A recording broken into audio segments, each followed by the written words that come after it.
I've always wanted to record a reaction on a video by Jordan Peterson talking about belief. And the reason for that is because we Christians sometimes take belief for granted. I am a Catholic, and we always say, I believe in God. And most of the times, we have taken for granted what it really means to believe in God. I think Jordan Peterson here has a very clear, brutal take on what does it really take to believe. But in the beginning, he becomes uncomfortable with the question. And I think he has all the right to be uncomfortable, especially when he was not raised a Christian. I just feel like he is making so much sense, and it gives us Christian a fresh perspective because he is an outsider. Let's dive in. Then the question came to me, do I believe in God? And I don't like that question. And people have complained at me a lot, and I'm sure they have their reasons because they don't like my answers, and I have two answers. They've kind of become stock, which is not a good thing. But they're the best approximate. I can't figure out why I don't like the question exactly. I had three sort of burgeoning hypotheses. One was, it's none of your damn business. That's the first one. So it's like a privacy issue. Like it seemed to me to be a question that was too private to be answered properly.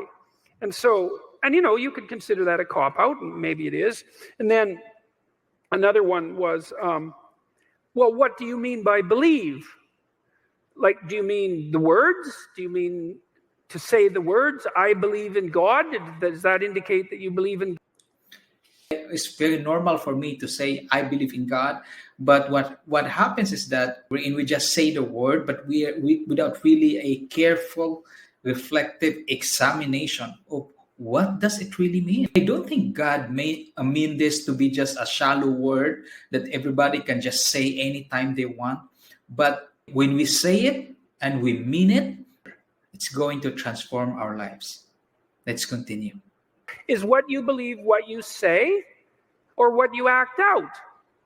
Now, I would say to some degree it's both, but if push comes to shove, as far as I'm concerned, what you believe is what you act out, not what you say. And then, and if you're an integrated person, then what you act out and what you say are the same thing.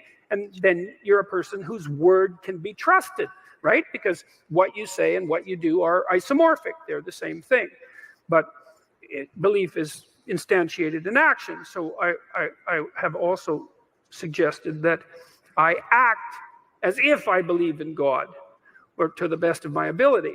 And people aren't very happy with that either.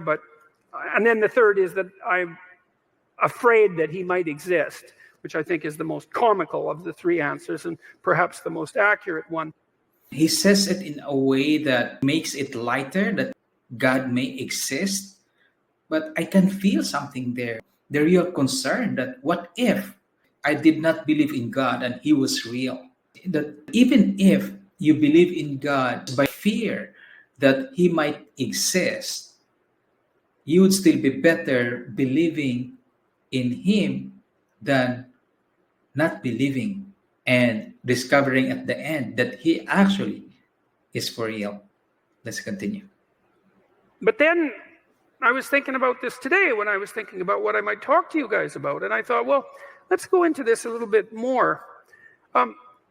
Let's say you do believe in God. Say, I believe in God. It's like, okay, well, that's hypothetically pretty impressive, I would say. It's like you believe that there's a divine power that oversees everything, that is fundamentally ethical, that's watching everything you do, and you believe that. And so what effect does that have on your behavior if you believe it? Does that mean that are you all in on your beliefs? Are you sacrificing everything to this transcendent entity that you proclaim belief in? Have you cleansed yourself of all your sin, let's say? Are you making all the sacrifices that you need to make? Like, have you taken the mote out of your eye? When I examine myself when it comes to my belief, I realize how shallow my belief is. Because I just say that I believe, but when I look at my actions, there's lots of it that I shouldn't have done had I believed in God. And yet all the while I thought I believe in God, but my actions doesn't say it. So it he this is the part where he challenges everybody that if you say you believe in God, then make a stand for it. Allow your life to show for what you believe. You got, and I think this is why it's bothered me to answer this question. It's like, well, what right do I have to say that, to make that claim? I believe in God. Well, what's the claim? Is that the claim that I'm a good person somehow?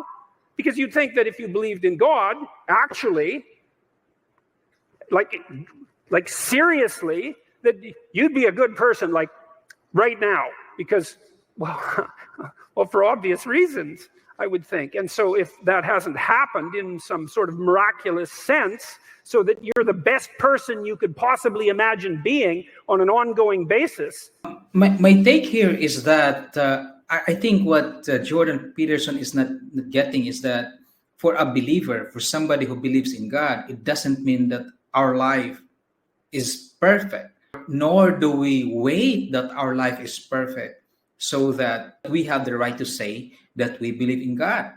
My belief is that I don't have to wait that my life is perfect. In fact, I would say this. I think God is a God of compassion. And if you look at the gospel, there's so many stories wherein he has compassion for people who have sinned.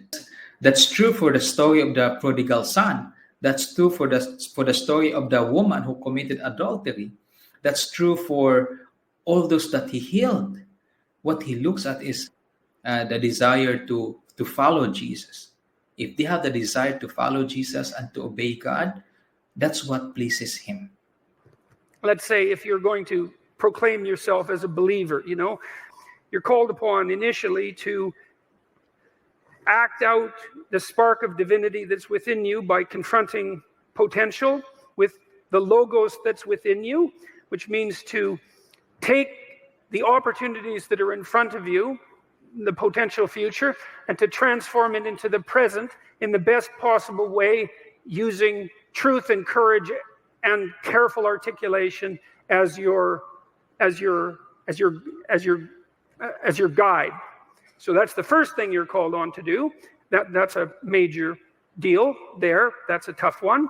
And then the second is to make the proper sacrifices. That's the Cain and Abel story. Is like you want something, you genuinely want it, you want to set the world straight, then you let go of what's necessary and you pursue. You let go of what isn't necessary, no matter what it is, no matter what it is. And then you pursue what's necessary. And then maybe you sacrifice your children to God. That was the story. That's one of the next stories that comes up, of course. And you think, well, that's pretty damn barbaric. And the way the story's laid out, of course it is. But that isn't exactly what it means. It means that what you try to do when you raise children is that you try to do everything you can to impress upon them by imitation and by instruction and by love and by encouragement that they are crucial beings in the world whose ethical decisions play an important role in shaping the structure of reality itself, and that they have the moral responsibility to do that. And you get your ark in order, that's your family, let's say, so that when the storms come, you can stay above water for the 40 days of flooding, and you're capable of leading your people through the desert when the desert makes itself manifest, and you can escape from tyranny properly because you're wise enough to see it, and you take the full burden of being on yourself, all the suffering that's part and parcel of that. You accept that voluntarily, let's say, and you do everything you can to confront the malevolence that's part of you and that's part of the state and that's part of the world. And you make a garden around you. That's the paradise, a walled garden. It's a walled, well-watered place, so the forces of nature and society exist together in harmony, and you place your family in that so that they can live properly. And you treat your enemy as if he's yourself, and the same with your brother. And, well, then you can say, then maybe you can say, maybe then you have the right to say that you believe in God. He is definitely right. I think for us Christian, this is a really great reminder to not take belief lightly.